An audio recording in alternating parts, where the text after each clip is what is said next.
Sí, ahora yo creo que sí. Egunon, bai, ahora bai, vale. Egunon es Arratsaldeon. Bueno, Arratsaldeon de hoy. Bueno, pues bienvenidas y bienvenidos a todos a este encuentro que, como vemos, pues ha tenido un éxito de convocatoria a pesar de que se celebra, pues, en una tarde soleada en Donosti, con gran número de actividades culturales, pero que seguramente por el nombre del ponente que tenemos el lujo de compartir, pues ha traído a gran número de personas.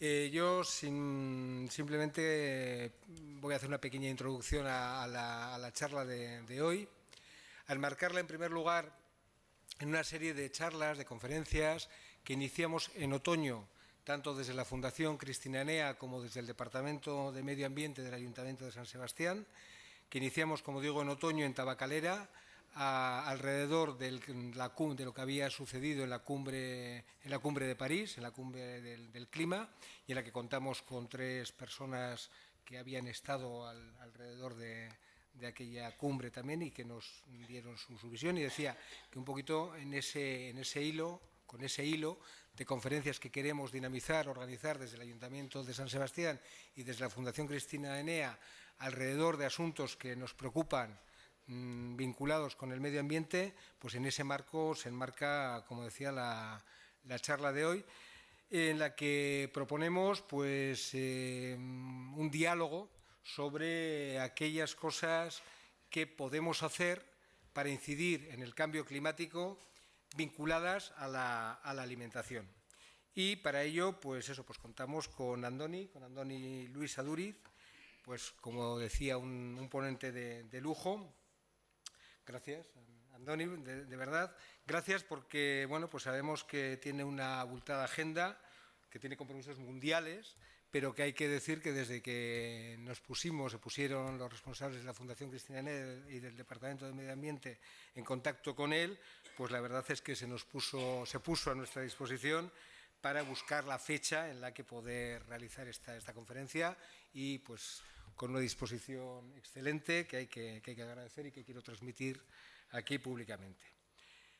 Bueno, es una obviedad, y más en este foro, decir que Andoni es un referente internacional en lo que se refiere al cocinar, al buen comer, arte en el que se formó y empezó muy joven. Hace ya 18 años inició la construcción del Mugaritz, espacio que se ha consolidado y es reconocido a nivel mundial.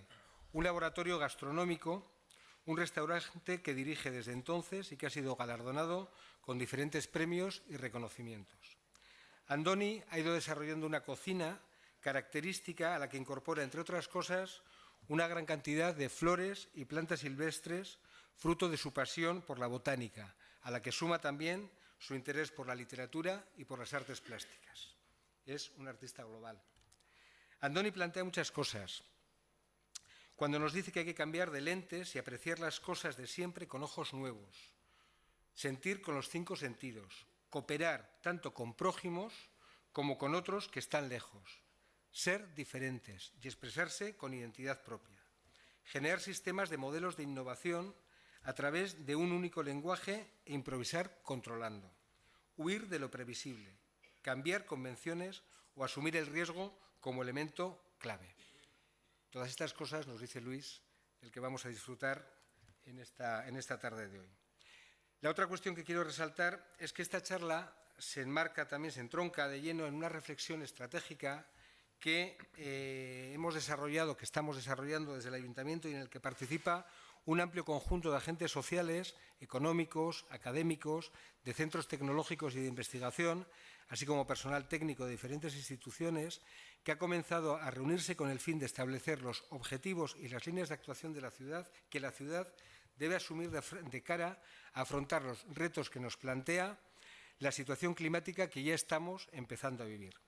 El cambio climático, todos sabéis, todas sabéis, es un hecho admitido por la comunidad científica y ratificado políticamente por la comunidad internacional en la cumbre del clima celebrada a finales del año pasado en París, donde además se ha constatado que la comunidad internacional, cada país, en la medida de sus posibilidades, y las ciudades, como es nuestro caso, debemos de tomar una serie de medidas contundentes si se quiere reducir las emisiones de los gases que provocan el cambio del clima y adaptar la ciudad, el territorio y su población a los nuevos escenarios climáticos. Esta iniciativa en la que estamos trabajando la hemos denominado Estrategia Clima 2050 y a ella os invito a todos y a todas a participar. En la puerta encontraréis unas tarjetitas. ¿Has repartido ya? Vale, pues tenéis todos la tarjetita y todas las aportaciones, la información sobre la estrategia está a vuestra disposición. Y por último quiero incidir en una cuestión que me parece que a veces suele estar un poco presente en los grandes debates sobre cambio climático y es el que hoy nos trae aquí. Y es el volumen de emisiones de gases de efecto invernadero que producen los hábitos de consumo y la alimentación en nuestra sociedad. ¿Podemos incidir en el cambio climático a través de la alimentación? Casi todas las noticias que hacen referencia al cambio del clima y su relación con la alimentación se centran en el estrecho vínculo que relaciona el clima con las formas de producción y transporte de alimentos, sobre todo el de la agricultura y la ganadería, así como en las pautas de consumo y también en la seguridad en el abastecimiento y la buena calidad o inocuidad de los alimentos que diariamente consumimos. Andoni, hace ya más de 5 años, a finales de 2010, apadrinó la actividad que la Fundación Cristina Enea iba a desarrollar ese invierno. Entonces, ya decía, en 2010, que es difícil disociar cocina y medio ambiente, que las materias primas con las que cocinamos cada día provienen de la naturaleza, ya sean productos de la huerta, plantas silvestres, carnes, peces o demás alimentos, que dependemos de lo que podemos recolectar de la tierra y del mar, de la capacidad y la calidad del conjunto de ecosistemas de la tierra, y que utilizando productos de la tierra y de temporada colaboramos en facilitar la trazabilidad de los alimentos y evitamos el transporte de los mismos haciendo nuestros los principios del kilómetro cero y logrando compatibilizar la cocina con la conciencia ecológica. También nos recordaba entonces que este mundo que se esconde entre los fogones de las cocinas, no solo de los restaurantes, sino también las de nuestras propias casas, está estrechamente relacionado con el amor y el respeto hacia la tierra, los bosques y las montañas, los mares y los ríos que nos ofrecen desinteresadamente sus recursos. Recursos que no debemos olvidar son limitados y por ello debemos gestionarlos con responsabilidad y con conciencia. Así que estos pensamientos, Andoni, nos desarrollará a lo largo de esta charla, que esperamos también cuente con vuestras aportaciones, con vuestras preguntas, con vuestras dudas, que queremos que sea, desde luego, una charla en la que escuchar al maestro, a Andoni, pero que sirva también para establecer ese diálogo con vosotras y con vosotros. Y ahora le paso la palabra a Txema Hernández, director de la Fundación Cristina Enea. Txema. Eskerrik asko, Alfonso, eskerrik asko noski zuei etortzeagatik. Egia esan, gero kontatu behar zergatik indu soinua den telefonoak. Egia esan, normalean hitzeten danean elikadurataz, esan da, elikadura interesgarri da nunbait, gizakien gure elikadura hobetzeko, baina zergatik ez eman buelta eta edo batez ere jarraitu pixka bat eta zergatik ez erabili elikadura klimaren osasuna hobetzeko. Azken finean, duela urte batzuk hasi dira nunbait teleberri guztietan, informatiboetan edo periodikotan agertzen kontzeptu berriak, garaiko produktuak, tokiko produktuak, zergatik ez erabili hemen ekoizten dana eta ez ekarri kanpokoa, azkenean kanpotikan ekartzeko behar dana energia batez ere, kutsadura gehiago sortuko da, eta zergatik ez ekoizpen ekologikoa, zergatik ez adibidez animali zoriontzuak edo arrantza egiterakoan erabili arte berriak edo hobeto esan da aintzinako arteak askoz errespetu handiagoa dutelako.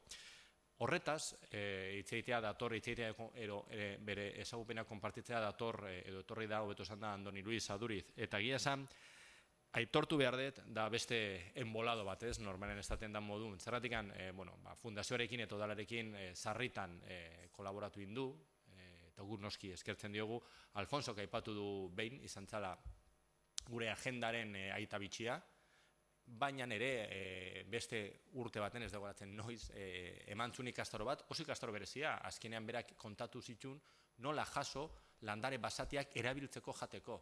Aintzinako ezagupenak nunbait erdigalduta daudenak berak eta bere taldeak berreskuratu ditu, indarrean jarraitzen du bere jatetxean, eta zergatik ez hori konpartitu jendearekin. Goratzen dut, erakusketa zan Petit de Merville, bere garaian ibili izan hemendikan naturalista baten, enbaixadorea zana, eta ibili izan hemendikan hemengo landareak numeit margotzen, hori abia puntu hartuta, berak ikastaro bat eman zigun, eta duela gutxi, duela 2 urte, gurekin ere egondu zen, honetaz hitz egiten ere, elikadura eta jasangarritasuna, nola lotu bi kontzeptu hauek eta nola atera etekin positiboak horretaz. Enaiz gehiago luzatuko, hau nunbait hitzaurre moduan hartu behar da, baina bai, aipatu behar dut, Andoniren hitzaldia edo aman komunian jartzeko prozesu hau bukatzen danean, zuei, nunbait eskainiko zaizue mikrofonoa, hor geratu dian galderak edo zalantzak edo behar bada komentarioak ere nunbait egiteko.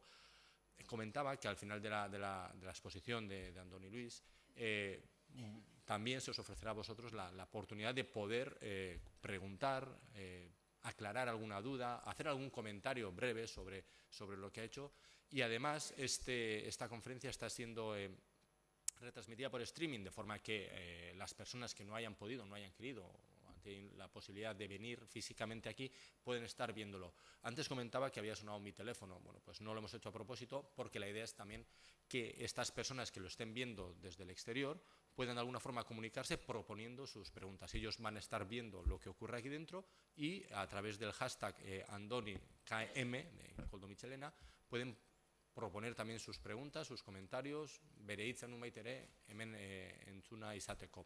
Besterik gabe, nik uste dut ja nahiko denbora lapurtu diogu Andoniri, eskerrak eman nahi dizkiozu, noski, eta zurea da hitza. Bueno, muchísimas gracias, buenas tardes a todos, arratsalde-on. Y bueno, el tema de esta charla es alimentación y cambio climático. Para hablar de alimentación y cambio climático voy a tener que ir saltando de lo local a lo global, para volver a lo local, para terminar en lo global. ¿De acuerdo? Porque así están las cosas. Vamos a ver.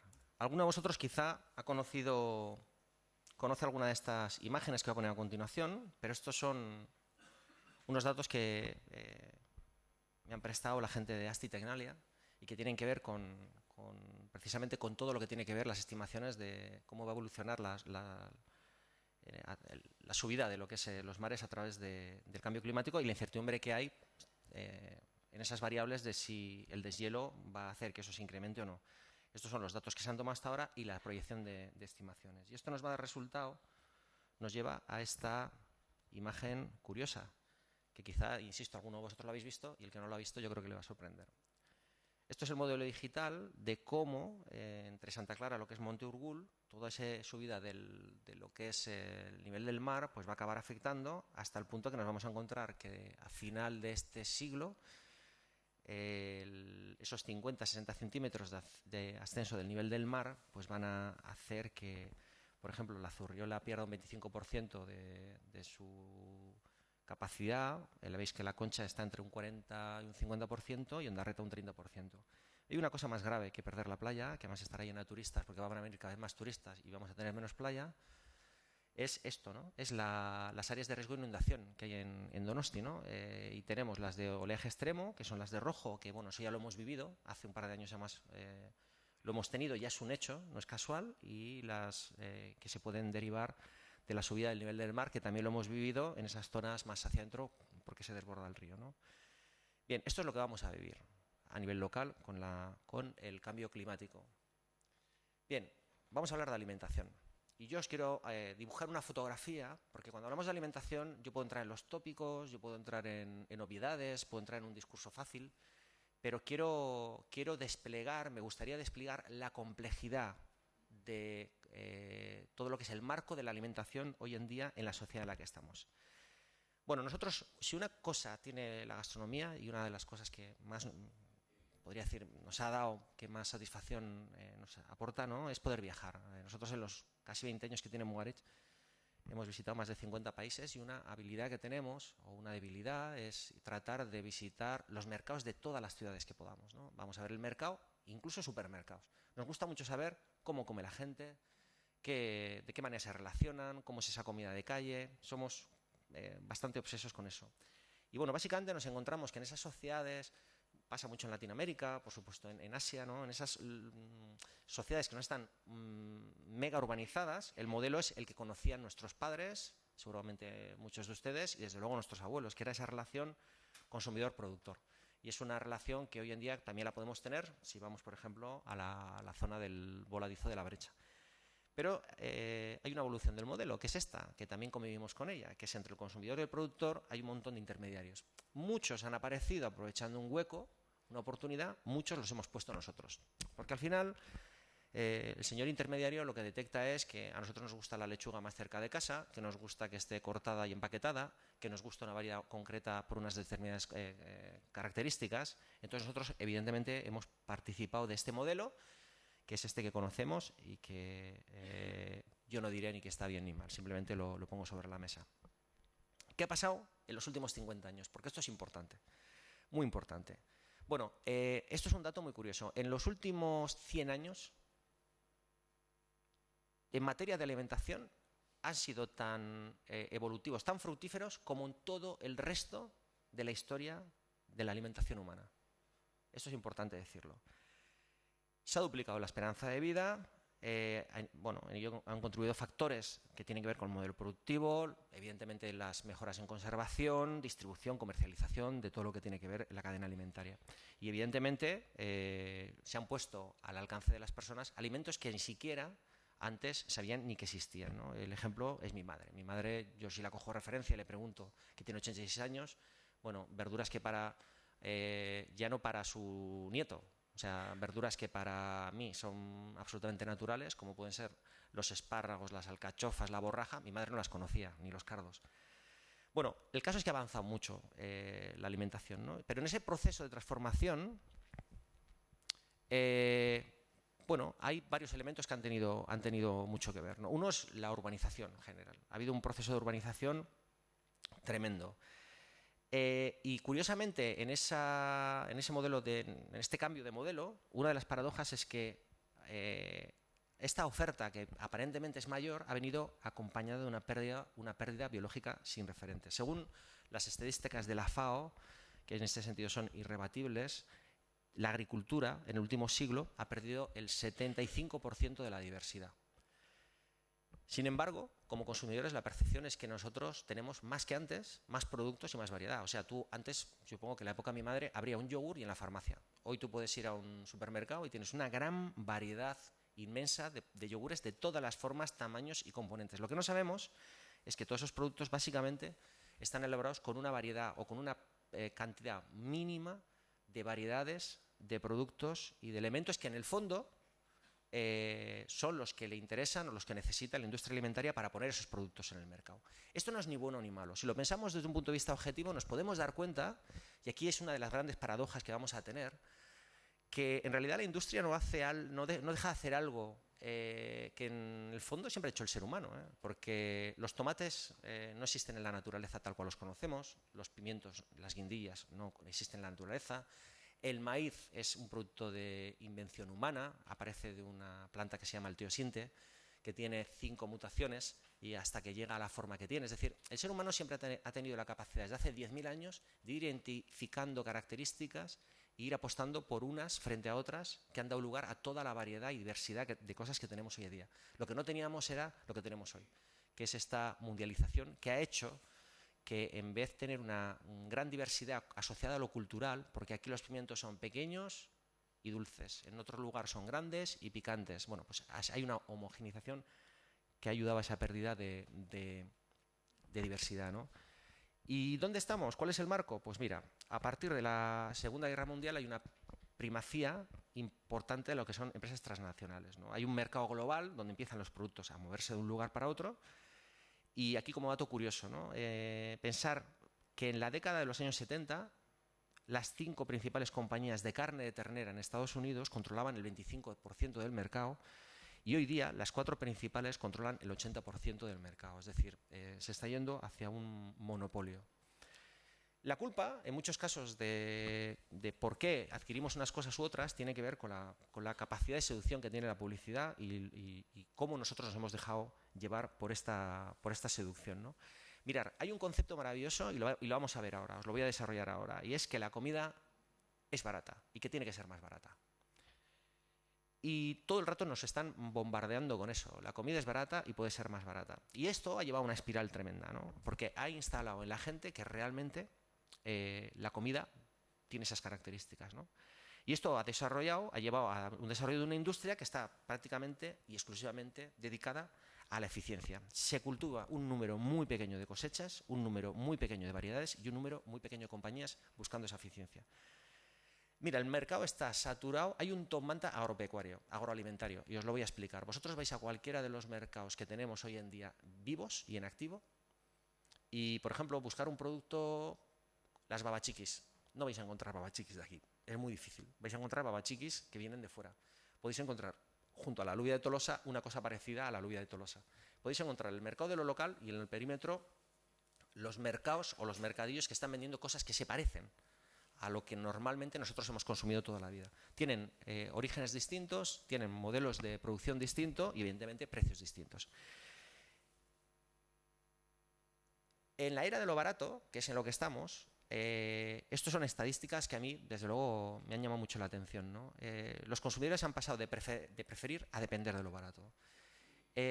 Y a pesar de que la gente ya paga poco por la comida, la gente aún considera que paga demasiado.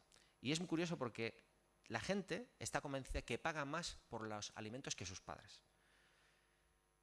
La gente también, a nivel de conciencia, cree que, por ejemplo, por comprar unas bermudas, por comprar o no comprar unas bermudas, ropa, el que las produce no va a cambiar su forma de actuar, ¿no? Es verdad que la gente sí tiene conciencia y rechaza las malas praxis, pero en cualquier caso, bueno, tampoco pensamos que a nivel individual tampoco podemos hacer demasiado, ¿no? Esto también es muy interesante. La gente sigue buscando, como veis en estas encuestas, buscan promociones, marcas de fabricantes, estamos en esa espiral infinita. Todo tiene que ser más barato, todo tiene que ser más barato, hasta el punto que lo que os digo, lo que ha costado siempre un precio razonable o un precio el que sea X, hoy en día está tan fuera de juego que parece carísimo. Tú ya hablas con la gente, cuando le preguntas cuánto valen unos tomates ecológicos, cuánto valen unas lechugas ecológicas, cuánto valen unas alubias de Tolosa por tener un label, y a la gente le parece escandaloso que tengan esos precios. En realidad, ellos no han subido el precio. No han subido el precio. Lo que pasa es que han entrado productos con precios tan bajos que han dejado, insisto, fuera de juego a lo que toda la vida ha costado un precio que tiene su razón de ser, ¿no? ¿Cuál es la paradoja de todo esto? Que en estos modelos productivos que de alguna manera se imponen, la imagen bucólica no desaparece nunca. Y por eso os he enlazado antes lo de la publicidad. Tú puedes estar comprando productos que se fabrican en masa, pero no te preocupes que te los van a vender con la imagen idílica de la vaca, del campo y con todos los paisajes más bucólicos que de alguna manera nosotros queramos imaginar, ¿no? Y la realidad es esta, el tráfico de alimentos. El tráfico de alimentos, bueno, pues en todo momento, en este momento, hay 7 millones de contenedores de alimentos recorriendo el planeta. Estos son datos que le pedí a Asti también. Las exportaciones de pescado y productos de pesca alcanzaron en 2008 un valor récord de 102 billones de dólares. Esto supone un crecimiento del 83% desde el año 2000. En el año 2000, y este dato es muy importante, en el 2010 las principales exportaciones de arroz fueron de Tailandia, Vietnam, Pakistán, Estados Unidos e India. Y las exportaciones tailandesas, 9 millones de toneladas, representaron el 29% de las exportaciones globales de arroz. ¿Esto qué nos lleva? Nos lleva a que básicamente muy pocos países producen X productos que después están repartidos por todo el mundo. Y esto, bueno, el dato aquí es curioso, ¿no? En Reino Unido se supone que una cuarta parte del transporte de mercancías por carretera es vinculado a la alimentación, lo que supone una carga importantísima de CO2, ¿no? Las materias primas como inversión, y esto también es un dato importante.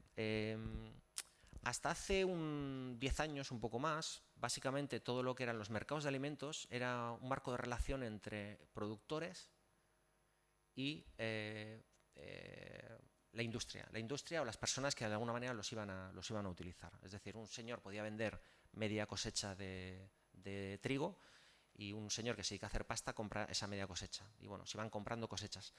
El tema está en que en los últimos 10-15 años han entrado muchísimo dinero que no tiene nada que ver Es decir, básicamente son fondos especulativos en el ámbito de la alimentación. Esto quiere decir que una persona puede estar comprando todo el arroz del mundo, que lo va a vender según fluctúe el precio y que ni siquiera lo va a ver. Y se está manejando así.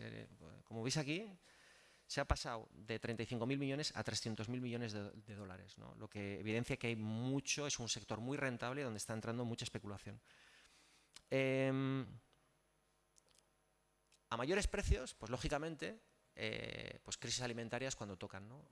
Os recuerdo que en la última crisis que hubo del trigo, que tuvo relación con una mala cosecha en Rusia y que no dejó exportar, hicieron un proteccionismo, dejaron exportar el trigo que les quedaba, fue uno de los desencadenantes de la primavera árabe, porque subió tanto el precio del pan que al final, parece mentira, pero un elemento de esos puede acabar generando problemas socioeconómicos importantísimos.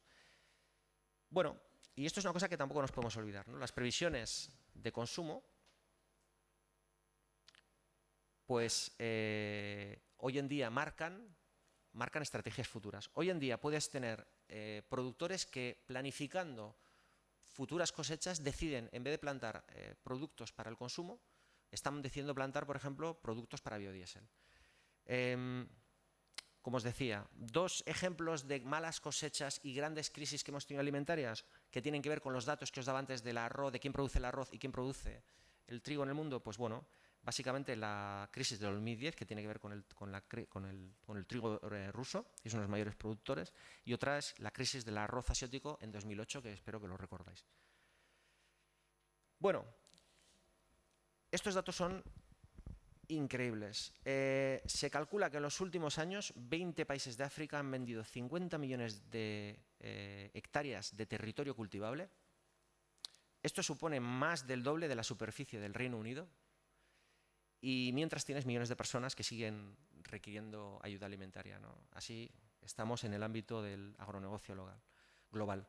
Esto es un genetista, John Maynard Smith, que hizo un dibujo muy curioso en su momento de generar una película como de 2 horas, es decir, resumía en una película de 2 horas toda la historia de la evolución de los invertebrados hasta la aparición del hombre productor de herramientas, que justo aparecía en toda la historia, en esa película de 2 horas evolutiva, aparecía en el último minuto.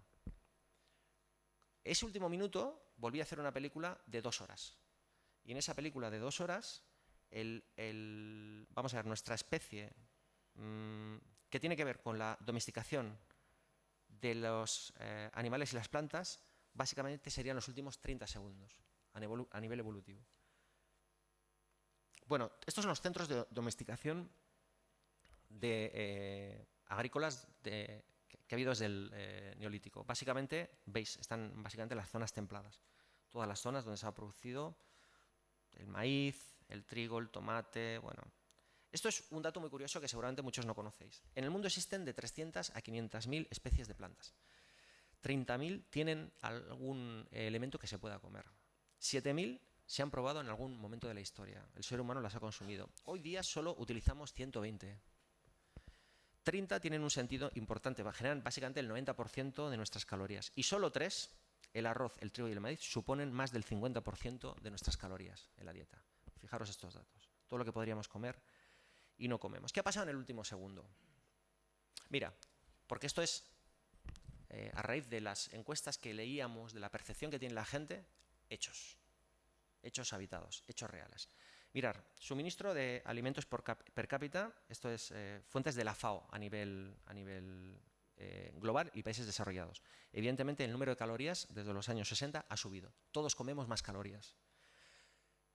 Importante para el tema del cambio climático. Comemos demasiado. Regla número 1. Bueno, este es el consumo a nivel de básicamente 3 productos, que son la carne, la leche y los huevos, desde los años 50 aquí hasta los años 80. Bueno, ya vemos kilogramo año, como todo ha ido subiendo. Tomamos más leche, tomamos más huevos, tomamos más carne. Bueno, tenemos más esperanza de vida, eso es una obviedad, las mujeres más que los hombres.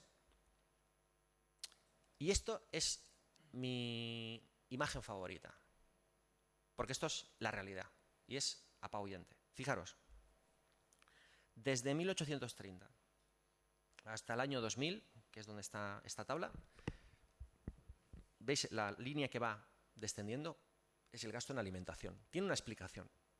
Pensar que en el siglo pasado, finales del siglo pasado, principios de este siglo, la gente podía tener, mi abuelo, mi tatarabuelo, 8 hijos, 10 hijos, solo había un recurso, solo trabajaban los hombres, entraba un sueldo, entonces tenías muchos hijos y un sueldo. Básicamente la gente se gastaba todo en comer, básicamente todo en comer y comían lo que podían. Ha ido bajando, ido bajando y bajando, más o menos en los años 50 se estima que era la mitad de los recursos de una familia lo que se gastaban en comer, y después ha seguido bajando, bajando, bajando, bajando, bajando, y curiosamente hay otros gastos que se han mantenido y hay otros gastos que han aumentado, que tiene que ver con los gastos diversos. Y esto es interesante, es decir, cada vez pagamos menos por la comida con respecto a los recursos que tenemos. Esto es Instituto Nacional de Estadística, es decir, irrebatible. Años desde el 98 al 2005. Va bajando también el consumo. De cada vez gastamos menos en consumo. Y ahora vamos a un ejemplo local. Antes hemos pasado a lo global, cómo está el mundo de la alimentación. Tenemos que pensar que somos más de 7.000 millones de personas, que vamos hacia los 9.000 millones de personas, y que en el ámbito de la alimentación dar de comer a todos, incluso los que llevan mucho tiempo que no comen, pues es un tema complicado. Pero en este marco que os he dibujado, en esta fotografía que he hecho, ¿no?, de los intereses, la especulación, cómo están los alimentos, qué está pasando, vamos a un ejemplo cercano, porque parece que los agros, lo que pasa en África, la especulación, la codicia, todo está fuera, ¿no?, de nuestro entorno. Nuestro entorno no está. Bien, vamos a un ejemplo. Aquí tenemos un producto, un elemento que es parte de nuestra cultura, icónico, la abeja lacha. Lleva con nosotros cerca de 8.000 años, desde el Neolítico. Con ella, lógicamente, tenemos un producto que se estrella, gana muchísimos premios, no hace más que ganar premios. Es un producto, una auténtica joya de la que todos deberíamos de sentirnos muy orgullosos. Bien, hay 3 grandes elaboradores en la denominación, hay pequeños elaboradores que elaboran con la leche de sus propias ovejas, más ovejas de otros pastores con la leche, y hay elaboradores artesanales. Más o menos, estadística está mal, más o menos ahora mismo entre las queserías pequeñas y medianas ya son la mitad o más con respecto a las queserías grandes, ¿no? Vale, os hablaba de la codicia, ¿no?, a nivel local. Mira, esto es una de las empresas grandes que producen queso de Idiazábal. Todos lo conocéis. Bien, ellos en su página web, la manera que tienen de anunciarse era básicamente con estas palabras preciosas y que seguramente todos estamos de acuerdo, ¿no? Sostenibilidad de la ganadería, somos sinónimos de compromiso, ¿no? Somos sinónimos de innovación, vamos, queremos que a todos les vaya muy bien, y pensando siempre en estas palabras que son tan importantes, ¿no? Necesitamos herramientas para tener un futuro mejor, ¿no? Es decir, no renunciamos a la tradición pensando en el futuro. Bueno, pero es una empresa que en el año 2010, me parece que es, 2010, bueno, podían llegar a producir hasta 8.000 toneladas de queso, cuando toda la denominación llegaba a las 1.000 toneladas de queso. ¿De acuerdo? ¿Qué pasó en mayo del 2011? Pasó esto. Fraude de Idiazábal afecta a más de medio millón de quesos. Es decir, el Ministerio descubre que hay empresas que están trayendo leche de ovejas de fuera y las están mezclando y que están falsificando los sellos de garantía. Vale, ¿qué hace la industria? ¿Qué debería haber hecho la industria? Decir, bueno, lo hemos hecho mal, nos hemos equivocado y quizá deberíamos de explorar otras alternativas para explotar nuestra industria. Porque pensar que seguramente, este dato no lo sé, pero alguna vez me lo han dicho, pero yo creo que básicamente con respecto a todo el queso que consumimos en Euskadi, en el País Vasco y Navarra, seguramente igual no llega ni al 10% el queso Idiazábal, es decir, consumimos un 90% de otro tipo de quesos. Hay capacidad de producir otros quesos sin tener que hacerle la guerra a un queso además que es icono nuestro, ¿no? Porque ¿qué hizo la industria? ¿Disculparse? ¿Pedir perdón? No, hizo lo siguiente. Vamos a ver aquí quesos Idiazábal, ¿no? ¿Estamos de acuerdo o no? ¿Son quesos Idiazábal esto? Sí, ¿no? Es característico. La forma, Bueno, ¿no? Un poco la tipografía, la etiqueta, el color, estamos de acuerdo, ¿no? Diríais que son quesos de Idiazábal, ¿no?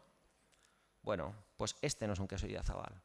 Esto es lo que hizo la industria. La industria lo que hizo básicamente es hacer una copia que parece más Idiazábal que un Idiazábal, utilizando tipografía, utilizando colores, utilizando formas, utilizando el imaginario, utilizando todos los recursos que tienen para poder hacer esto, ¿no? ¿Qué pasa? Bueno, el gobierno vasco evidentemente se queja, ¿no?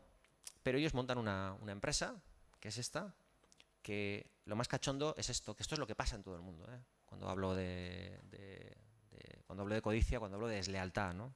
Es decir, ellos hablan con este producto de los caseríos, de la referencia a los caseríos de altura, ahí donde tradicionalmente se han elaborado los mejores quesos.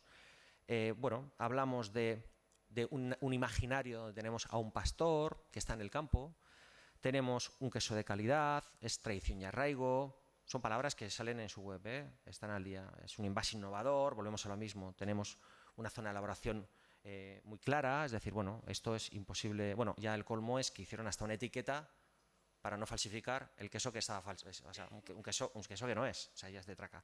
Y esto es la nota de prensa, ¿no? Para aclarar por qué esta acción de hacer este producto, ¿no? Bueno, hay muchos litros de queso de calidad que se quedan ahí porque no están dentro de la denominación. Vale, bueno, de acuerdo. Bueno, en realidad aquí lo que estaba pasando es que se estaba trayendo leche de razas de alto rendimiento, por ejemplo la Saz y la Kaume, que son capaces de producir 500 litros de leche por lactación frente a los 80 o 100 litros de la raza Lacha. Bueno, ha habido campañas donde pastores que vendían la leche a estas cooperativas, a ellos les estaban pagando, una vez entregada la leche, a 0,70 o 0,90 céntimos el litro, cuando los costes de producción son a 1,20. Esto es la presión de la industria. E incluso se llegaban a comprar grandes cantidades de quesos cuando el mercado estaba saturado, a un precio irrisorio, vendiéndolo también a un precio irrisorio, saturando el mercado y evidentemente haciendo una campaña desleal. ¿Y qué nos jugamos cuando estamos hablando de una Lacha frente a una Saz? Bueno, pues básicamente esto, cosas que tienen que ver con, lógicamente, la sostenibilidad y, por supuesto, hoy veréis el cambio climático. Mira, una es una oveja que lleva con nosotros 8.000 años, nos representa, es parte de nuestra cultura, la otra es una oveja de laboratorio, tal cual. Una está al aire libre, la otra está estabulada, es decir, no sale de su espacio, donde básicamente se alimenta y lo que hace es convertirse en una especie de fábrica de leche. Esto es muy importante porque esto sí que tiene un valor incalculable. El otro día estaba con un cabrero de un chico que tiene cabras en la Comunidad Valenciana y el problema que tiene es que él ha demostrado que sanea bosques que están en peligro de incendio, que podría ser una buena alternativa para tener esos bosques saneados y para tener un entorno más o menos cuidado y evitar incendios. No le hacía caso a nadie. Y esto es una realidad que nosotros convivimos con ella. Esos 100 y pico pequeños productores, al final ellos están cuidando nuestro paisaje, el paisaje de todos nosotros. Bueno, diversidad artesanal, esto cada uno decide si quiere diversidad artesanal frente a la homogenización industrial. Yo nunca diré que estos quesos industriales son malos. De hecho, os voy a decir más, son buenos. Yo no voy a decir que son malos porque no lo son. Pero es que hay atributos de circunstancia que datan o aportan valores que son tan importantes que los puramente sensitivos. Y esto es importante. Y la diversidad artesanal, yo creo que es uno de ellos. Bueno, y este es otro de los elementos clave. ¿Qué preferimos? ¿100 pequeños elaboradores o más de 100 pequeños elaboradores? ¿O una o dos corporaciones alimentarias que tienen el monopolio y se ocupan de ello? ¿O el beneficio de unos pocos frente a un negocio compartido, ¿no? Por mucha gente, ¿no? O un producto único frente a un producto más, porque esto se nos olvida. Si no tenemos elemento diferencial alguno, lo mismo que haces con ovejas estabuladas en el País Vasco lo podemos hacer en China. Y mañana, en vez de llamarle Idiazábal, que le llamen Lilazábal y te lo venden en China. Entonces, el diferencial es muy importante en el mundo en el que estamos. Bueno, para iniciar algunas conclusiones. Fijaros, en el año 2050, ahora mismo cuando un poco es la fecha que se ha marcado dentro de este proyecto que tiene que ver con el cambio climático y Donosti, llegaremos a los 9.000 millones de habitantes. Hoy estamos en los 7.000 millones pasados. Habrá más de 400 ciudades con más de 10 millones de habitantes en el mundo. Básicamente la mitad de la población mundial vivirá en estas ciudades enormes. Los países emergentes van a exigir una mayor cantidad y calidad de comida. Este es el espacio en el que nos encontramos. Bueno, todo esto va a traer, como ya ha pasado con otras crisis, problemas de orden político, social, de comercio internacional, de subvenciones, así como retos tremendos como el que estamos hablando del cambio climático, globalización y amenazas que crean realmente una situación muy compleja. Yo vuelvo a insistir, se ha creado la ilusión de que la comida es barata, pero aquí viene lo bueno. Si al valor económico directo se le añade el coste medioambiental, lo que hemos hablado, el coste social, porque ahí también está el coste sanitario, es decir, la gente que come mal tiene peor calidad de vida y eso tiene unos costes que repercuten ya ni siquiera en todos, ¿no?, en la sanidad que tenemos, sino incluso en la propia bienestar y calidad de vida de esas personas, ¿no?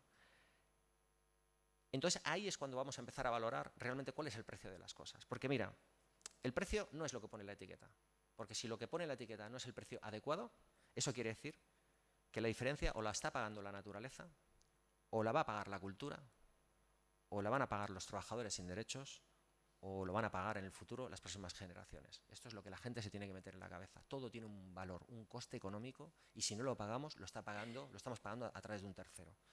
Y esto la gente se lo olvida. ¿Para qué hay que trabajar? Lógicamente, para garantizar el acceso a que casi todo el mundo tenga alimentos, que no podemos olvidarnos de que hay mucha gente que todavía hoy no come, a respetar las tradiciones adecuadas, lógicamente, impulsar procesos compatibles con comportamientos responsables. Mira, esto es importante. El 30%, hay quien dice que hasta el 50%, y el 30% en Europa y el 20% perdón, 30% en Estados Unidos, 20% en Europa, de la comida se tira. Esto es increíble. O sea, las estadísticas nos dicen que hay comida para todo el planeta, pero la comida se tira. Y luego hay que interiorizar, que esto es importante, que hay una sostenibilidad biológica, pero que está muy unida a la sostenibilidad cultural. Y un ejemplo claro es la dehesa, por ejemplo. La relación que ha tenido el ser humano con un entorno que es artificial. La dehesa es artificial.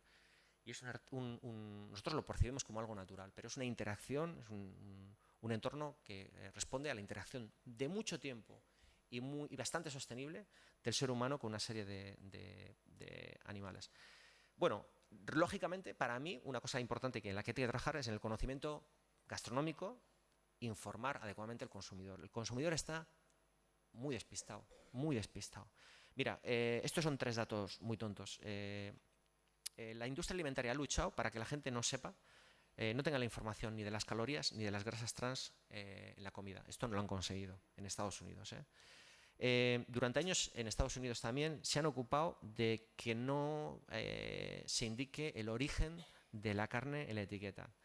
Y evidentemente para que no se etiqueten los alimentos genéticamente modificados. Hoy se estima que el 70% de los alimentos procesados en los supermercados de Estados Unidos tienen algún ingrediente modificado genéticamente. Esta es la realidad en la que estamos viviendo. Lógicamente debemos de trabajar para que se penalicen y persigan todos los métodos que son irrespetuosos o con el medio ambiente o con la salud de los consumidores. Lógicamente impedir que se usurpe la imagen de los productos artesanos y tradicionales. Y lógicamente promover el comercio local, los ingredientes de temporada y la alimentación limpia, buena y justa. Y ahora vamos con un par de cosas esperanzadoras en este especie como de tsunami de datos y de como la fotografía que he hecho es un poco, no sé, inquietante cuando menos. Vamos a hablar de la otra parte que también existe. Dentro de lo que es este proyecto, a mí hay dos conceptos que me han gustado mucho, ¿no? Que es la mejora de la eficiencia en los procesos, lógicamente en esto, porque hay muchas paradojas en el ámbito de la alimentación, y os voy a hablar de 2 o de una. Y los cambios hacia la transformación del conjunto de necesidades más humanas. Os voy a hablar de paradojas en el ámbito de la alimentación para que veamos que no es fácil. Imaginaros que realmente el 100% de lo que nosotros producimos es del entorno inmediato, que es del entorno local. Bueno, olvidaros del bacalao, ya no comemos más bacalao, un producto que llevamos 1000 años de relación con él. Olvidaros del café, Y dejar de tomar café es un acto insostenible, al menos para los más de 20 millones de personas en el mundo que viven de eso. Pero aquí hay otra paradoja. Muchos de los productos icónicos con valor, ahora matizo todo esto, con valor, se han desarrollado y han adquirido ese valor porque han viajado por el mundo. Y os pongo un ejemplo muy claro. Si los vinos, por ejemplo, de La Rioja no hubiesen sido vinos con un mercado exterior y solo se los tomaran los de La Rioja, bueno, pues no habrían pasado de cosecheros justitos. Porque ese salir fuera les ha marcado valor añadido, ha hecho que sueñen con la excelencia, y esto pasa con algunos productos. Quizá el problema aquí tiene que ver con dos elementos. Hoy, con la huella de carbono que estamos dejando, evidentemente con todas esas acciones que tienen que ver con no aportar valor, que las hay. Es decir, cuando viene un producto simplemente a desplazar o a robarle espacio a lo que ya tenemos, que ya tiene valor, porque es solamente más barato, nos estamos equivocando. Cuando viene un producto para sumar, quizá no nos equivoquemos. Sobre todo porque yo tengo la esperanza, y ahora os lo contaré con un ejemplo, de que el problema ahora mismo de la huella de carbono vamos a tener la capacidad de superarlo entre todos, con tecnología y con cambio de estos hábitos que tenemos que hacer poco a poco. Dicho esto, la economía circular, que está muy de moda. 3 conceptos. Vale. Esto es algo que se va a imponer, sí o sí. Además es que no hay vuelta de hoja. Mira, con el cambio climático, con el tema de la sostenibilidad, con las cifras que os estoy dando, o cambiamos el modelo o nos caemos por un barranco. Pero todos, precipicio para abajo. Entonces, bueno, hay cosas esperanzadoras. Como decía, el concepto es de economía circular. Bueno, no hay residuos.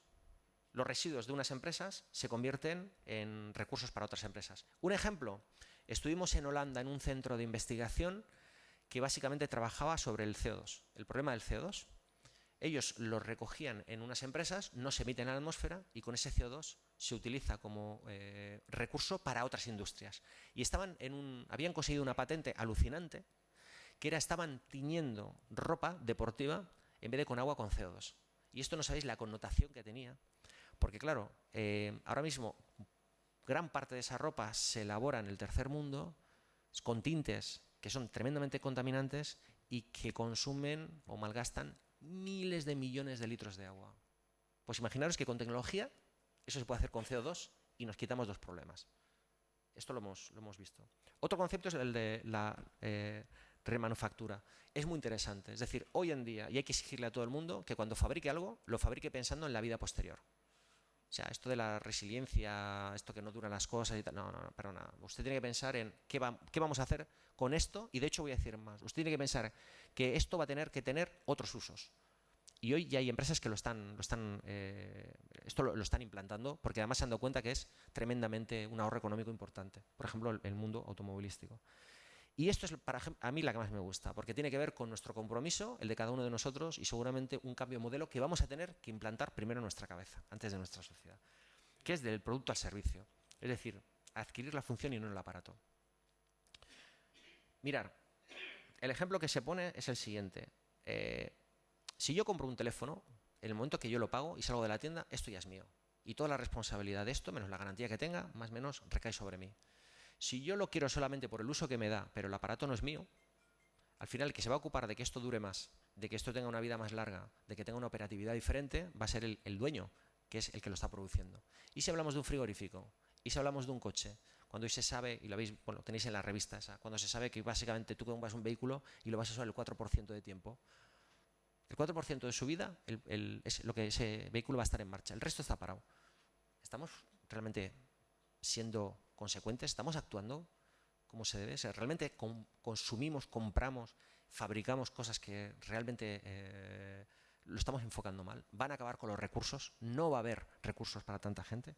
Y esto es lo que nos debería de ayudar a cambiar. Y os he traído un ejemplo que yo creo que os va a gustar. 3 ejemplos muy esperanzadores en todo esto. Uno es este. ¿Sabéis lo que es esto? Esta historia es preciosa. Este olivo tiene cerca de 2000 años o más. Tienen 2000 años. Estos olivos, básicamente hay un chico, porque además lo cachondo del asunto es que la idea se le ocurrió a un chico que no se dedicaba a esto. y ha tenido, gracias a ello o derivado de ello, bastantes críticas, pero él se ha salido con la suya. Fijaros la historia. Sus padres tienen una finca, históricamente, donde ellos, entre todos los olivos que tenían como 4, 5, 6 olivos milenarios, de más de 1000 años. Y estaban ahí. Él se dio cuenta que en la finca de al lado, de otra propiedad, había 2, y en la de allí había 3. Empezó a buscar, a catalogar, y en muchos casos estos olivos, os digo, este tiene 2000 años, estaban abandonados. Están ahí. Están como ahí, y además ni saneados. Bueno, ¿él qué hizo? Dijo, voy a hacer un aceite exclusivamente con olivos milenarios. Él lo que ha ido es haciendo una catalogación de todos estos olivos y a los propietarios les alquila el uso. Los ha saneado y solo utiliza el uso. O sea, básicamente utiliza el uso. O sea, me interesa el uso del olivo. El olivo es para ti. Claro, no puedes mover un olivo milenario de su sitio. Pero ha conseguido hacer una cosa con valor añadido, además. Árboles que estaban tan abandonados que en muchos casos estaban muriendo. Les ha sacado un valor añadido que te mueres. El aceite no es mejor que un aceite de un olivo que no sea milenario, pero la connotación que tiene es tan apabullante que hay un mercado extraordinario para que realmente la gente pueda pagar el esfuerzo que él hace. Esto es otra historia preciosa. Esto es una chica, lo tenéis en los papeles de cocina. Esta es una chica que se cita ahí, que básicamente lo que hace es, después de una cosecha, donde al final hay muchísimas productos que no se recogen, o porque no tienen la talla adecuada, o porque son feos, o porque, yo qué sé, por la patata tiene que ser redonda, porque si no la gente no la quiere pelar en casa. No quiere que tenga ni agujeros, ni formas raras, ni... Bueno, pues ella hace una batida después de la cosecha oficial, con todo lo que se queda, y recoge muchos kilos de fruta, de verdura, de todo. Hoy en día, os digo, el 20-30% de la comida en el mundo la estamos tirando. Y en muchos casos por esto, porque el señor X no quiere recogerlo porque eso en el mercado después no tiene un precio. O sea, el esfuerzo que él hace para recogerlo no le da, no le supone ningún interés ese esfuerzo, porque no le va a aportar nada. Entonces se tira muchísima comida. Bueno, esta chica con esta organización lo recoge y hace conservas y hace otro tipo de historias. Y esta es una chica que, inspirada en la anterior, un día a la semana, en su restaurante, un día que tiene poco trabajo, hace un menú con cosas que se van a tirar. Es muy interesante. Hace un menú a 4 euros y ella lo explica, en la entrevista lo explica muy bien, ¿no? Dice, mira, yo hay días que tengo el restaurante casi vacío, consigo que venga gente, aunque sea un menú de 4 euros, yo sensibilizo y además son muchos clientes potenciales el día de mañana y además alguno hasta abre una botella de vino y me hace ganar alguna perrilla. Pero bueno, tiene que ver con gente que está intentando concienciar al resto, y evidentemente esto la alta cocina también lo ha hecho. El chico de gafas es Massimo Bottura, y él fue el año pasado, en la feria de Milán, que tenía que ver con la alimentación, en el refectorio ambrosiano, en un comedor social, consiguió que 30 de los mejores cocineros del mundo fuesen a cocinar con las sobras de esa expo. Era una acción más que nada que buscaba dos objetivos, ¿no? Una, a gente desfavorecida que pudiera tener acceso a esos cocineros, porque seguramente si no, nunca lo podrían tener acceso a esos cocineros. Y la segunda, y sobre todo, ¿no? Llamar la atención sobre ese hecho, la cantidad de comida que se tira. Ahora se lo llevan el mismo proyecto se ha quedado abierto en la misma dinámica, recogiendo comida que en principio iba a la basura, y se mantiene el comedor así, y ahora se va a abrir el mismo proyecto, un proyecto hermano, en Brasil. Pero para que veamos, porque esto es importante, ¿no? Cuando hablamos de tenemos que cambiar las cosas, tenemos que hacer pequeños gestos, claro, yo te diría, hombre, compra productos ecológicos y de cercanía.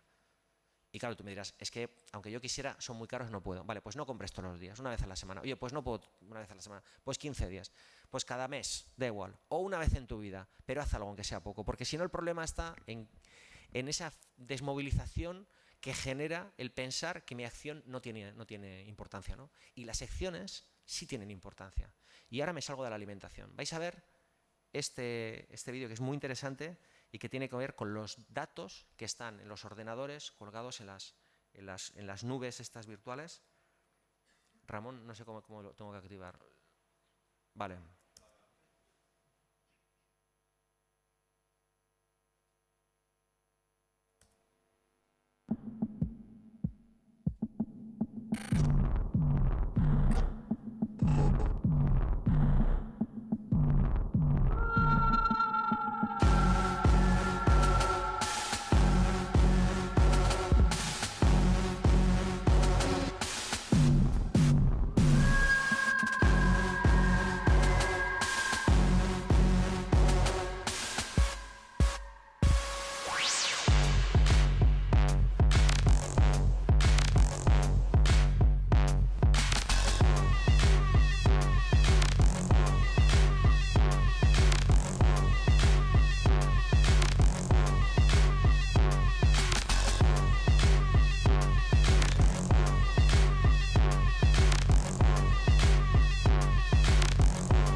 Bien, solamente, como veis, tirando información que parece sin importancia en los ordenadores de la gente, al final estamos contribuyendo a que el CO2 no aumente, ¿no? El consumo de CO2. Y bueno, para terminar, simplemente deciros esto, ¿no? Que a mí me gustaría que quede la idea de que cada vez que adquirimos un alimento en un mercado, en un supermercado, cuando comemos en un restaurante, estamos determinando un régimen productivo frente a otro. Con cada bocado fallamos en favor de unas prácticas frente a otras. Y es decir, y todo tiene importancia, porque pasa exactamente igual que lo del Big Data, ¿no? Al final parece que no tiene importancia y tiene mucha importancia. Cada día comiendo podemos sentenciar en favor del modelo de sociedad que deseamos. Muchísimas gracias. Eskerrik asko.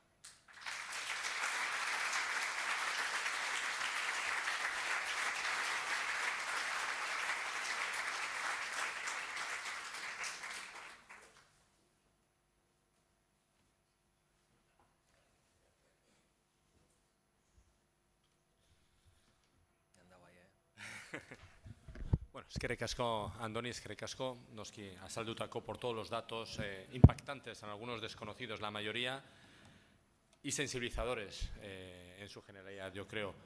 Tal y como les avanzamos al principio, es su momento, es el momento en el que, si así lo desean, pueden levantar la mano y les pasaremos el micrófono para que hagan, sobre todo agradeceríamos que hicieran preguntas breves, si puede ser, para que la mayor parte posible del público pudiera participar.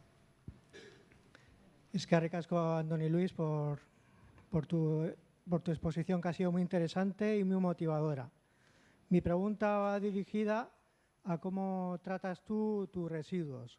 Es decir, sabemos que para 2050 tenemos prevista una incineradora que quemaría 160.000 toneladas y produciría unas 40.000 toneladas de cenizas y escorias tóxicas, que habría que llevar a algún vertedero, aunque nos digan que no. Necesitan vertedero. Y si no es en Guipúzcoa, lo tendrán que llevar fuera de Guipúzcoa.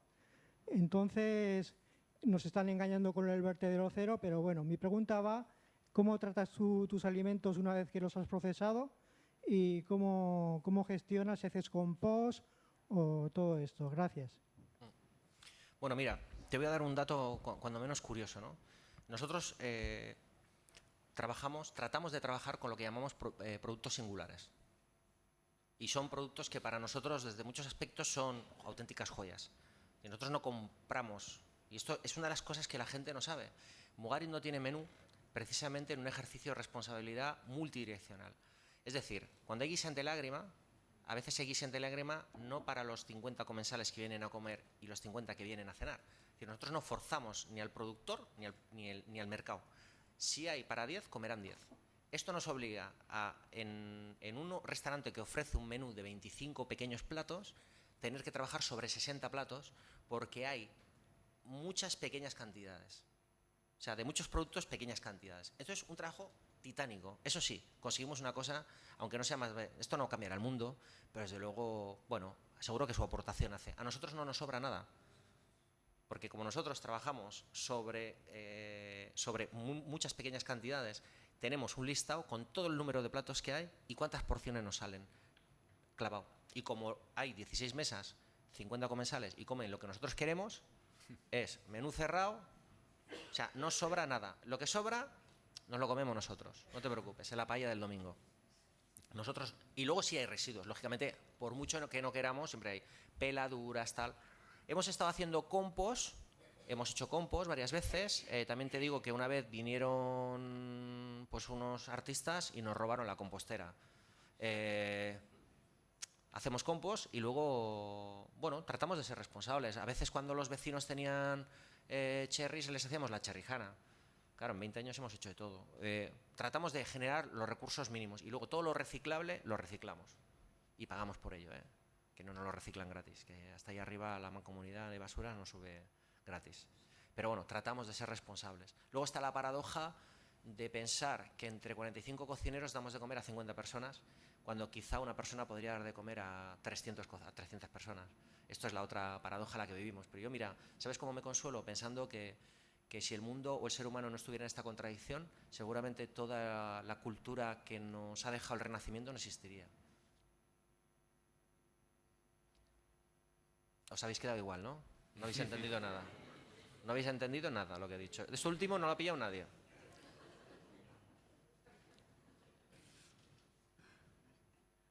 ¿Alguna cuestión más? Por ahí atrás.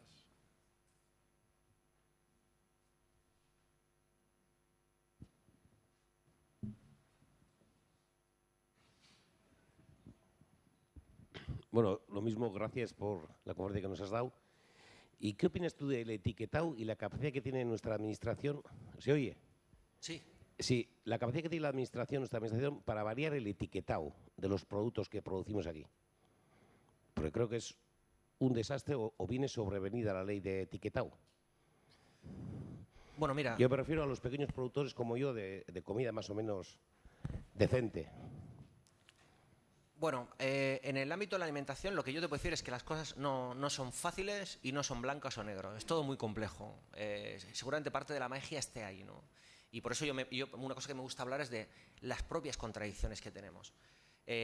Y os hablaré ahora de otra que tiene relación con todo lo que estamos hablando, pero fijaros, en el tema de etiquetado, yo hasta donde yo sé, es que porque además yo me los leo, yo debo ser el de las pocas personas en este planeta que se leen las etiquetas. Y de hecho, escribí un artículo hace no mucho, de un día en un vuelo, me tuve que comer un sándwich de estos de urgencia, y en la etiqueta, en los titulares, ponía sándwich de huevo, bacon y queso. Tenía varios ISOs de no sé cuántas cosas fantásticas, pero luego al girar la etiqueta había más de 25 aditivos diferentes. Entonces, claro, yo soy de los que se lee. Claro, el problema es que si la gente no lee, por ley está todo bien etiquetado, pero si la gente no lee… Otra cosa es los ejemplos que os he enseñado de que confunden, que esto es muy dado, que también hay muchos productos así en el mercado, que confunden. Etiquetados que están en ese rozando la ilegalidad, seguramente, pero que tienen la habilidad de no estar en la ilegalidad y que realmente confunden. Y la gente… Por eso yo hablo mucho de pedagogía y educación y de compromiso. Las personas también tienen que asumir parte de su compromiso, de lo que comen, de cómo viven, porque al final eso nos define, también nos marca. Nosotros no es que somos lo que comemos, es que nosotros comemos como vivimos. ¿Cómo vive usted? ¿Cómo vive usted? A la gente le importa pagar un poquito más igual por unos tomates, pero es que resulta que luego no le importa nada pagar 400 euros por un teléfono. Esta es la realidad en la que vivimos. Precisamente al hilo de los dos comentarios que acabas de hacer, hay un consumidor consciente, yo creo, que nos ha hecho una pregunta a través de Twitter. Hola Foodie, se llama, Foodie de food, de comida. Dice, comer orgánico, comer ecológico es caro si queremos comer pescado, carne roja o espárragos del Perú 4 veces por semana. ¿No está ahí el problema en querer comer determinado tipo de alimentación todos los días, durante todos los días del año? Bueno, eso es parte del problema, es verdad. Es decir, si hiciéramos un estudio para ver cómo comemos o cómo come mucha gente, veríamos que al final dentro de su patrón alimentario hay muy poquísimos ingredientes y muchas veces son ingredientes icónicos, ¿no? Es verdad que al final ese limitante o esa limitación a la hora de poder comer hace que mucha gente esté prefiriendo no adaptarse a los productos de temporada y de cercanía que tiene ahí y básicamente comer otros productos que vienen de mucho más lejos, ¿no? El ejemplo claro es el de los espárragos, ¿no? Pero bueno, eso es parte del problema, sí, es parte del problema, totalmente de acuerdo. Ahora, yo te digo una cosa, yo no le puedo decir a la gente en qué se tiene que gastar el dinero, ni lo haré, no se me ocurriría en la vida. Vamos, de hecho conozco gente que le no interesa nada la comida, que hay personas que la comida es simplemente un mero trámite y es muy lícito que la gente piense que es así, pero por lo menos que la gente lo haga con conciencia. Yo solo pido eso, que la gente haga las cosas con conciencia. Usted sepa que con cada acción usted está tomando una decisión y que va a tener estas consecuencias, solo eso.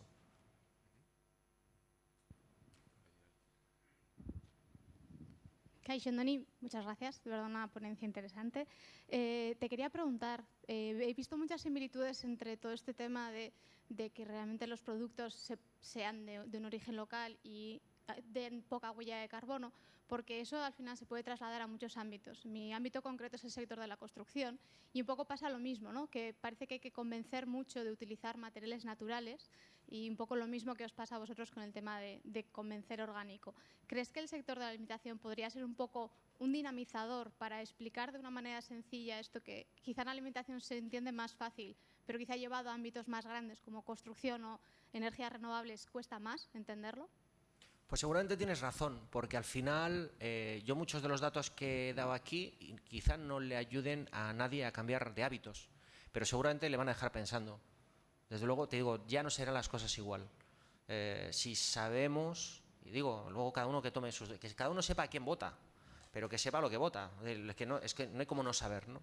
Pero seguramente tenemos instalados hábitos tan profundamente dentro de nosotros, están tan profundamente instalados dentro de nosotros, que es que ni siquiera la gente se ha llegado a plantear una alternativa. Y de hecho, cuando aparece la alternativa, dudas de ella.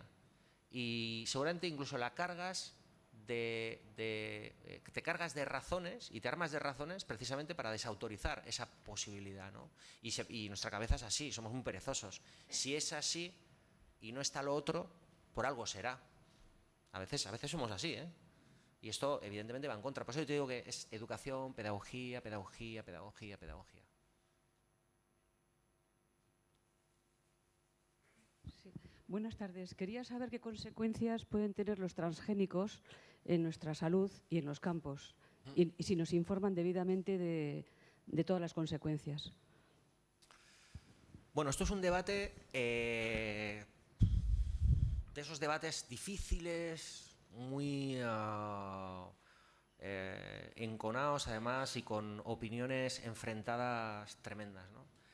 Yo escucho de todo, escucho todas las razones de por qué hay que estar en contra de los transgénicos, la mayoría tiene su lógica, y luego escucho a una comunidad científica, también lo digo, que no tiene intereses, solamente centrados en evidencias científicas que dan otro tipo de datos, ¿no? Y te explican cosas como que en un momento dado, según qué plantas transgénicas, pues pueden ayudar a la descontaminación de según qué suelos. Según qué plantas transgénicas, por ejemplo, podemos conseguir tener insulina para la gente que necesita insulina. Es decir, el tema es hasta dónde, cómo, para qué, y no sé, eso es muy complicado.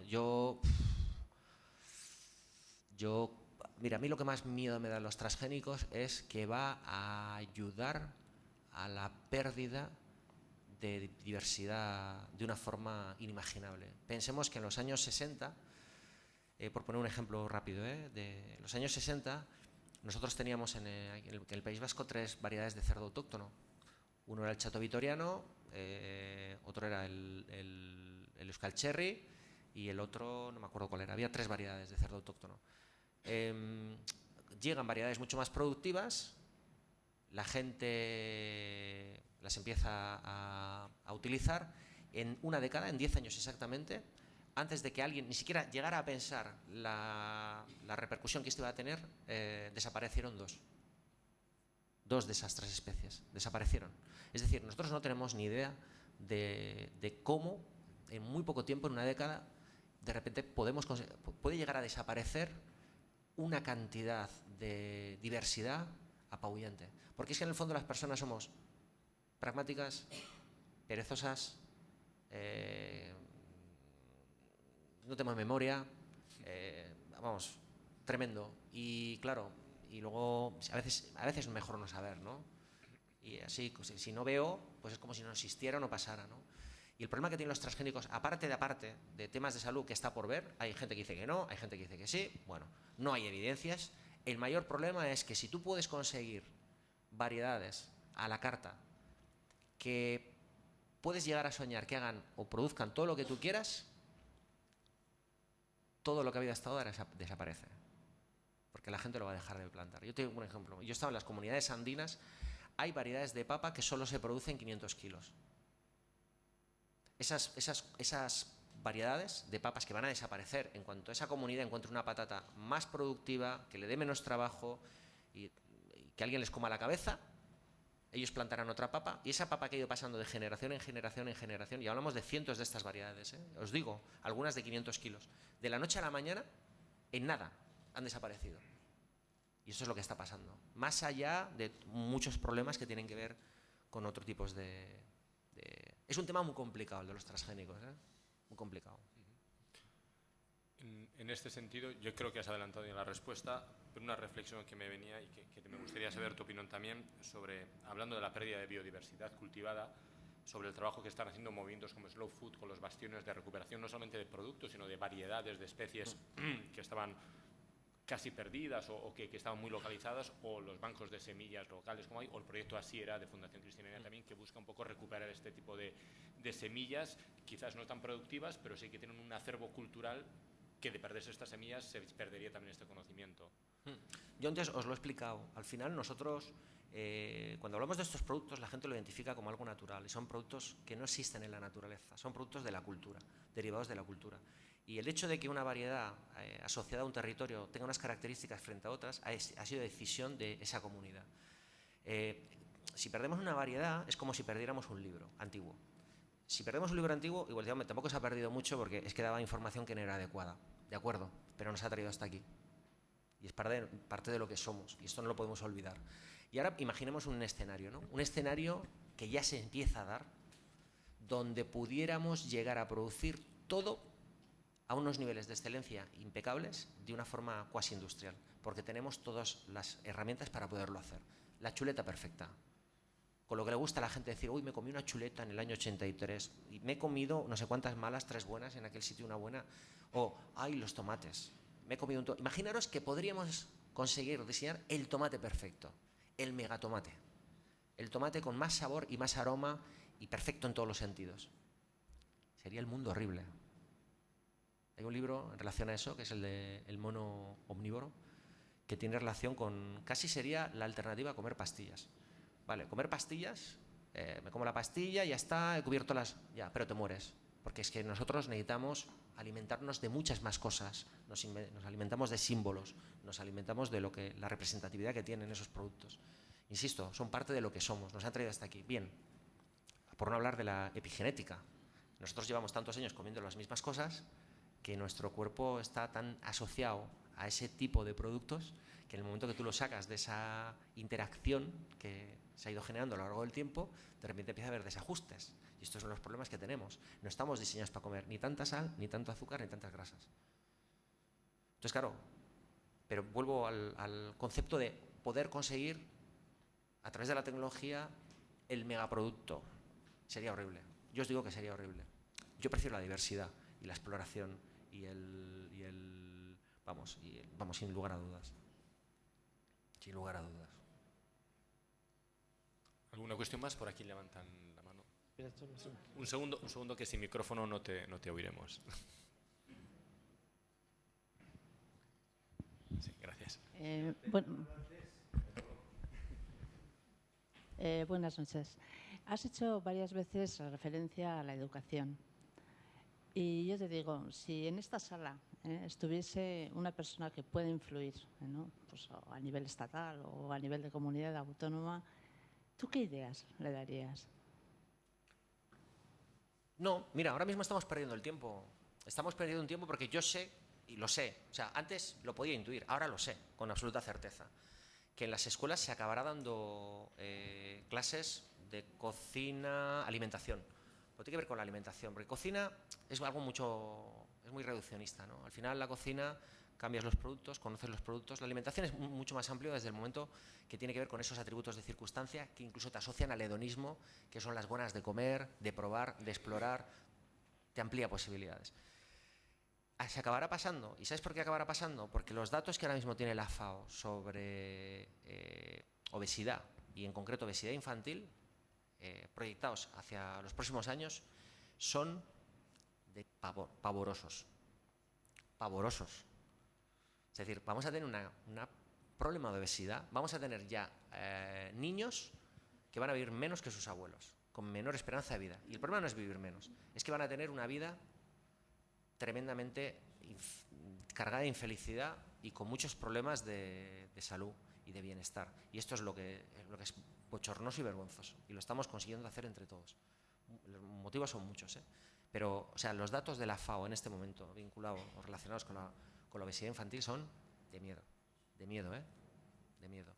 Un niño que con 8 años tenga sobrepeso o obesidad, el 80% de estos niños tienen posibilidad, es el 80%, de ser obesos de adultos. Porque estamos en streaming, si no, diría, les estamos jodiendo la vida. Buenas noches. En primer lugar, agradecerte tu charla y en segundo término, que he echado de menos en tu charla, en tu intervención, ¿qué pasa si ahora somos 7.500 millones de habitantes en el mundo, cuando lleguemos a 9 o 10.000? ¿Qué pasa con toda esa cantidad de animales que se comen en otras partes del mundo y que aquí no consumimos? Insectos, perros, gatos, o sea, por toneladas, por miles de toneladas cada año. Porque no hay que olvidar que China tiene 1.375 millones de habitantes, solo China. Bueno, Gracias. mira, el ámbito de la alimentación, como os decía antes, es un nivel de complejidad tremendo, porque al final toca o choca aspectos que tienen que ver con la cultura. Vamos, de hecho, fíjate, hace no mucho hubo una especie de acción global por Internet intentando prohibir el consumo de carne de perro en China, y se apuntó muchísima gente. Para nosotros un perro es una mascota. Pero es que resulta que si mañana los 1.000 y pico millones de musulmanes más los judíos hacen lo mismo y deciden que es horroroso que la gente coma cerdo, pues nos vamos a encontrar con una campaña de la misma envergadura. O si lo hacen los hindús, que son también ya más de 1.000 millones, ahí están, lo hacen con las vacas. Claro, es que nos estamos metiendo en los hábitos de vida, en la cultura, en la tradición de muchísima gente. Que ojo, que seguramente habrá que cambiarlos, porque seguramente, como os habéis visto en las estadísticas, comemos más de lo que necesitamos, comemos más carne de la que necesitamos, estamos comiendo de una forma bastante desordenada. Quizá esto hay que ordenarlo para que todo el mundo pueda comer y para que tenga mejor salud, porque además no es comer peor, no tenemos por qué comer peor, ordenando un poco lo que ya hacemos. Y desde luego, en esa reordenación de la manera que tenemos de comer, aparte de ser más felices, desde luego vamos a tener un impacto en el CO2 muchísimo más bajo. Esto porque, bueno, al final el producir carne, proteína para todo el mundo, eso es insostenible. Y añado una cosa, tiene mucho que ver con lo que se ha vivido. Hay un sociólogo francés que viene a decir que hay bajo la obsesión por comer demasiada proteína, hay en algunas comunidades, en algunas culturas, en algunos pueblos, en algunas familias, hay un ejercicio de exorcizar un hambre ancestral, que tiene que ver con mi familia nunca ha podido comer proteína, me voy a poner hasta arriba yo de proteína. Y esto también lo hemos arrastrado, porque vamos a hacer aquí la proteína barata, empezó en los años 60 en España, y la gente come muchísima proteína, la proteína producida en serie, todo lo que son gallinas, pollos y todo es así. Y la gente se lanza la proteína como si le fuera la vida en ello. Eso habrá que corregirlo. Volvemos a la educación.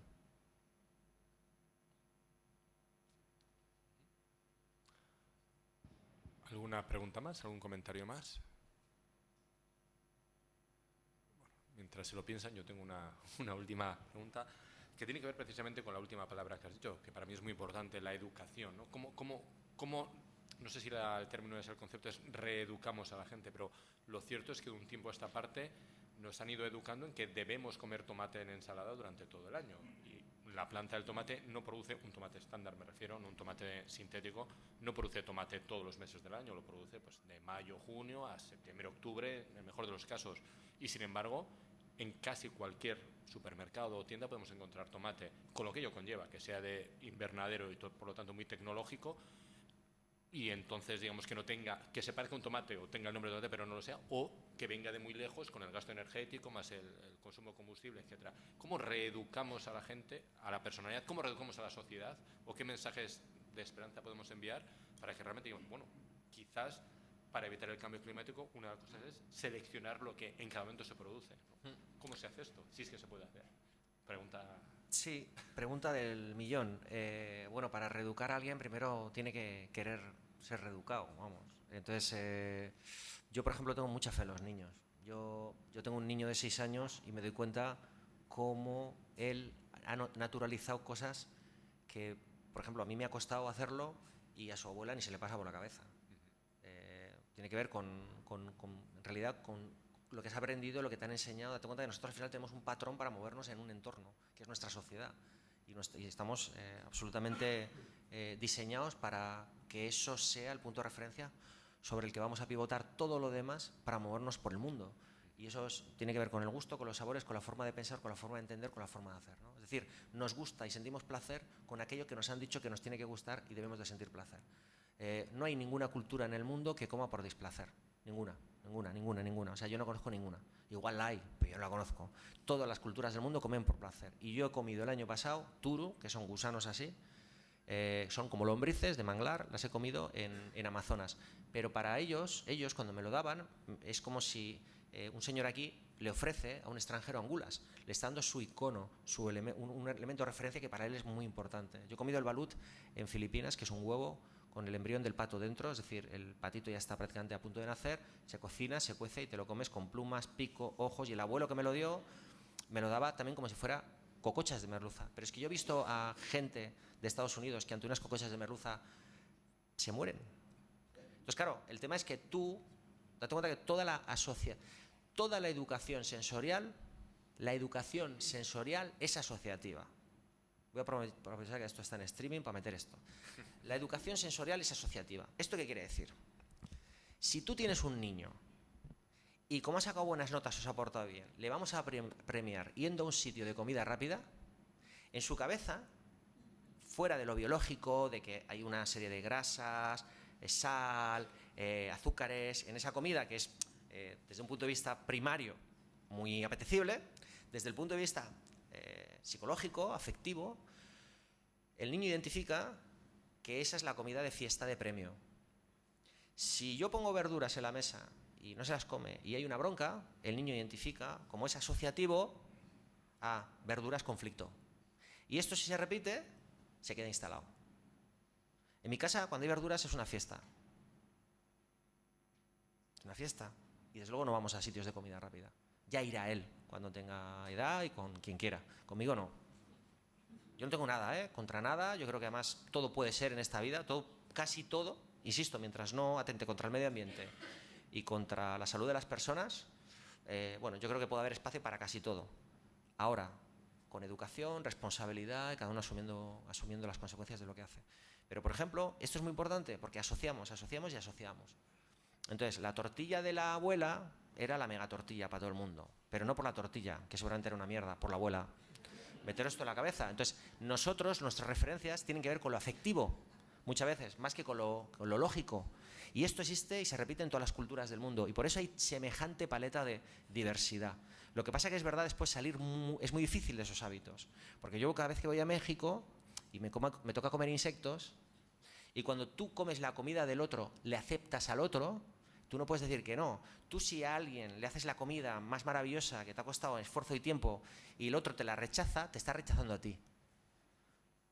Entonces yo me como los insectos y feliz. Pero he aprendido una cosa en el último viaje, que los escamoles, que son las huevas de hormiga, y el guisante lágrima, con los ojos cerrados, desde un punto de vista de textura, prácticamente la distancia es muy corta. Pero aquí me gustaría saber cuánta gente se mete una cucharada de huevas de hormiga en la boca.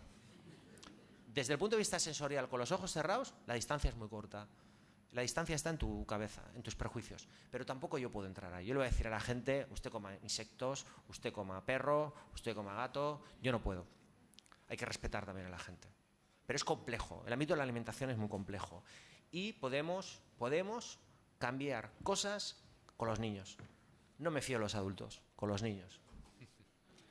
Yo creo que, si no hay más preguntas, esta puede ser una muy... sí que hay una última pregunta. Sí, la verdad es que era un buen cierre, pero bueno, tenía una pregunta en la recámara.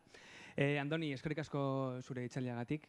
Has mencionado una cosa muy interesante que es el tema de que el etiquetado de un producto, el coste, en realidad no refleja el coste completo, ¿no? Solamente aparece el coste económico y tú has hablado del coste social, medioambiental. Las etiquetas, yo también leo las etiquetas, en parte porque bueno, soy diseñador y a veces diseño etiquetas. Y mi pregunta es la siguiente. ¿Se ha avanzado algo en el mundo de las etiquetas? Ahora aparecen kilocalorías, aparecen temas de... está como más uniforme esa parte, ¿no? La parte de la salud que te aporta ese etiquetado. Teniendo en cuenta lo que has hablado en la charla, en tu opinión, ¿cuál podría ser un siguiente paso o qué te parece más urgente en el mundo del etiquetado, en el mundo de la normalización? Mira, muy fácil. Me la pones a huevo. Vale, la huella de carbono. Mira, tenemos una realidad que tiene que ver con todo lo que os he enseñado. Que lo he hecho de forma así, como haciendo un círculo, saliendo, entrando, saliendo, desde periferia, la realidad que vivimos, tampoco sin condenar demasiado, simplemente mostrando. Pero ahora te pongo un ejemplo. Nosotros hemos tenido, podrían ser conserveras que han hecho anchoas aquí en el País Vasco, o te voy a decir otro ejemplo que son espárragos, en Navarra. Han hecho espárragos. Y de repente un día se llevan la producción de Navarra y lo empiezan a hacer en otro país, en Perú. Y es mucho más barato. No, desde el punto de vista organoléptico, igual son iguales, pero desde el punto de vista económico son más baratos. Vale, pues entonces ahora me pones cuál es la huella de carbono de que aquello venga hasta aquí. ¿Cuántos kilómetros ha tenido que hacer eso para que yo me lo coma? Por lo menos que lo sepa. Oye, luego si yo me como una cosa que tiene 400.000 calorías es mi problema. Pero desde el punto de vista ético que tú también sepas, porque ¿cómo vas a prohibir? O sea, ¿cómo vamos a prohibir que las cosas se muevan? Podemos educar para que algunas sí se tengan que mover, las que aportan valor, vuelvo a decir. Pero hay otras que no tiene sentido. Y quizá indicar, hablando de que nos estamos jugando, quedarnos sin playa, sin ciudad y sin mundo. No, que es que no es broma. Porque hay una cosa que no hemos hablado aquí, que es que en este cambio de clima va a cambiar la propia realidad de los mares. Especies van a desaparecer, especies van a venir. Cuidado, que es que ese problema es muchísimo más grande que no tener playa. Van a pasar cosas muy serias. Entonces, si queremos incidir en eso, seguramente podríamos poner, hay productos, usted puede producir donde usted quiera, en otro continente, pero ahora márqueme la huella de carbono para que yo después, bajo mi responsabilidad, decida si ese producto me compensa o no, o si prefiero pagar un poco más y compro un producto hecho aquí, por ejemplo. Y tú asumes la responsabilidad. Ahora, vuelvo a decir, un tanto por ciento muy alto de la gente no va a leer la etiqueta, pero mucha gente sí.